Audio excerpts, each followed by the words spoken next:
Coragem e covardia. Primeiro, a questão conceitual. O que seria a covardia? O que seria a coragem? Quando que de fato somos corajosos? Porque existe uma diferença entre ser corajoso e ser temerário. Quando você ultrapassa um determinado limite em que não existe mais qualquer perspectiva de sucesso ou de que o seu comportamento provavelmente irá incorrer em uma situação muito complicada, uma situação em que você será massacrado em um determinado embate ou conflito, você não está simplesmente sendo corajoso, você está sendo temerário. Há um comportamento então que é suicida e outro comportamento que é corajoso. Há uma diferença entre uma coisa e outra. Ser corajoso não é ser suicida ou temerário. Há quem faça essa diferença. Quem faz essa diferença é um filósofo chamado André Comte-Sponville em seu livro Pequeno Tratado das Grandes Virtudes. Aí no caso, a covardia. O que seria a covardia? Somos, enquanto espécie humana, mais propensos à covardia ou mais propensos à coragem? Nas aulas em que já ministrei sobre psicologia e processos psicológicos básicos, trabalhei bastante com manuais de psicologia. Um dos manuais, inclusive, é aquele do Atkinson e seus colaboradores, é muito conhecido. Nesse manual, me lembro bem de um experimento. Havia um experimento com primatas superiores e com ratos. E havia estimulação elétrica do hipotálamo, da amígdala, de algumas estruturas cerebrais que estão associadas à agressividade. Nesses animais como um rato, por exemplo, nos roedores, quando estimuladas eletricamente essas estruturas, os animais ficavam muito agressivos e agrediam, inclusive, outros animais maiores da mesma espécie. Contudo, entre primatas superiores, isso foi completamente diferente. Havia estimulação elétrica de amígdala, de hipotálamo, e os primatas não agrediam outros pares, os seus pares, que fossem maiores. Agrediam somente mais ou menos aqueles que estavam mais ou menos equivalentes ou menores. Então ficavam mais agressivos e agrediam mais, mas raramente ou nunca, não sei exatamente quais eram lá os percentuais que obtidos pelos estudos, mas eles não agrediam primatas ou pares maiores. Então o que isso de alguma forma traz para a questão da agressividade humana? Que a agressividade humana em primatas superiores, nós somos um tipo de primata superior, a agressividade em primatas superiores ela não é mediada por estruturas como o hipotálamo e a amígdala.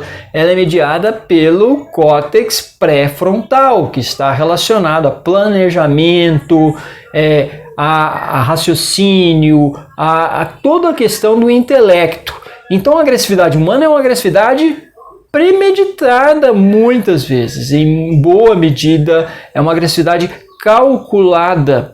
Quando já existe todo um processo de agressividade no ser humano, ele pode muitas vezes ter se iniciado ou ter tido um gatilho com aqueles oponentes que de alguma forma nós observamos que nós temos condições de agredir, porque são mais ou menos equivalentes ou mais fracos. Então a minha sensação é qual? A de que nós, seres humanos, somos essencialmente covardes. Nós jamais ou quase nunca agredimos os nossos pares ou outros ou qualquer tipo de oponente que nos pareçam mais fortes e maiores, mesmo que as condições sejam muito difíceis. Então eu fiquei um pouco com essa sensação a partir desse tópico nesse manual de psicologia que traz esse tipo de experimento, de que a espécie humana ela é essencialmente covarde. A partir disso, então, eu começo a pensar algumas relações entre as pessoas e as relações de respeito. Quem nós respeitamos? Quando respeitamos? Em que circunstâncias? Como nos comportamos? Nós nos comportamos de maneira mais ou menos adaptativa, segundo as aptidões da nossa espécie, para respeitar aquele que é mais forte e de alguma forma até temos um pouco mais de liberdade de ação e de agressividade em relação a quem não é mais forte do que a gente. Como nós nos comportamos, como existem também essas variações de indivíduo para indivíduo, porque também existem pessoas que têm mais coragem, existem pessoas que têm um comportamento até mais temerário, vamos dizer assim, mais suicida. Então, a coragem é a capacidade de enfrentar aquele que parece maior, aquele que tem algumas características que fazem com que ele pareça maior ou mais forte. E, no caso, a covardia é agredir com muita virulência, com muita força e muita intensidade aquele que é menor ou mais fraco. Eu acho que a covardia está muito relacionada a isso. E o que eu posso observar, aí vem mais da minha experiência anedótica e tudo, é que eu observo mais a covardia do que a coragem. E a coragem, claro, não seria uma virtude se ela fosse mais frequente do que a covardia, talvez não. Então aí eu quero novamente puxar para a questão do respeito. Como é a questão do respeito? Observo muito em minha realidade de SUS, de CAPS, pessoal que eu digo colegas, servidores, com formação precária ou sem formação na área de saúde mental, que costumam se queixar de pacientes desrespeitosos. Eu não vejo o menor sentido nisso, nem nunca vi. Nunca me senti desrespeitado por um paciente, por mais que alguém de fora olhasse e até pudesse dizer, ó, o paciente está te xingando, o paciente está te tratando com agressividade, o paciente está te desrespeitando. Mas nunca me senti assim, porque na minha formação foi muito forte isso. Forte o quê? Forte a concepção de que existe uma assimetria muito grande entre eu e o paciente.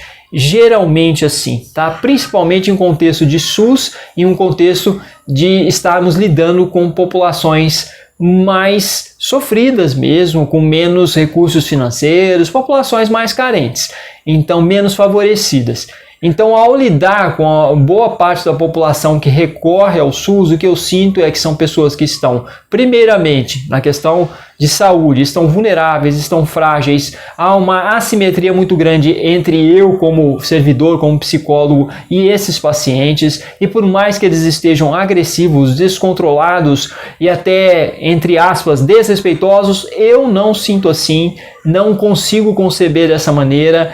E jamais diria para um paciente algo como me respeite ou algo parecido. Então a minha relação não é essa, e para mim é muito forte também a concepção de que enquanto eu estou no papel de servidor, de psicólogo, eu tenho que fazer uma distinção muito grande, que alguns autores até chamam de dissociação instrumental, entre o meu papel e o que está ocorrendo com o outro. E o meu papel ali é um papel de contenção, é um papel de saber muito bem os limites daquela interação e controlar bastante tudo o que falo para um paciente e sua família e qualquer outra pessoa que apareça no serviço para ser atendida. Então, nesse sentido, não existe para mim desrespeito, não sinto dessa maneira, e a minha relação com eles, então, é uma relação muito pautada por tentar estabelecer uma simetria maior, porque é muito assimétrico, estão muito frágeis, como eu já disse, e tal, sofrendo, estou numa posição ali muito bem delimitada, eu tenho a minha formação que me resguarda e todos os atributos e tudo o que eu construí para poder ter uma relação que seja a mais segura, a mais serena e a mais humanizada possível com quem está do outro lado. Então hoje é um pouco isso que eu queria trazer aqui para vocês, uma reflexão breve sobre coragem, covardia, respeito, relação com o outro, relação com os pacientes e como essa relação pode se desenvolver da maneira mais técnica e humanizada possível. Então é isso, hoje eu quis trazer um pouquinho para vocês aqui, uma breve reflexão sobre coragem, covardia e respeito, e o respeito na relação com os pacientes. E aí, no caso, como servidor também, o respeito na relação com as pessoas que estão procurando um serviço público, e nós, enquanto servidores, a relação que nós podemos ter com essas pessoas, que deve ser a mais polida possível. E é aquela velha história de sinceridade sem rispidez e polidez sem fingimento. É possível. Com técnica, conseguimos chegar em patamares muito fecundos para a relação mais saudável e mais profícua possível com as pessoas que procuram o serviço público. Então é isso, obrigado por tua audiência. Se você gostou, dê like ou dislike, compartilhe, se inscreva no canal, me ajude a alimentar o algoritmo do YouTube. E coloco também na descrição ou no comentário fixado os links para meus livros na Amazon, assim como para meu último livro, Agonia e Sonho, que traz um pouco de minha experiência nos últimos 10 anos como psicólogo do SUS. Obrigado e até a próxima!